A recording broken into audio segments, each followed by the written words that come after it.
This is your basic torque converter. This is the side of the torque converter that actually hooks up to the engine. So the flywheel mounts on this side, and then the engine mounts into the flywheel.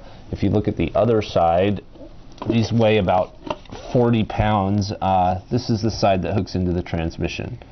So the idea behind a torque converter is to take the engine's rotation and provide a viscous coupling, or a way of getting the power from the engine back to the transmission without having to have a clutch in the middle of it.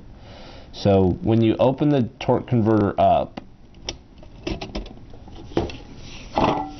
what you find is two sets of vanes. You can see why this weighs 40 pounds or so. It's made out of solid steel that's about 1/4 inch thick in the casing, maybe 5 or 6 millimeters here.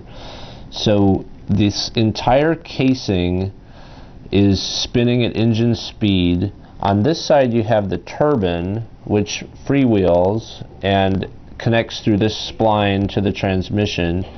On this side you have the pump, which is locked to the casing. And then in the middle you have this device called the stator. And its job is to help redirect fluid depending on how fast the transmission is going. It also has a spline down its center which hooks into a one-way clutch so that it can only move in one direction. So when this thing is running, the entire casing is spinning and it acts like a centrifugal pump.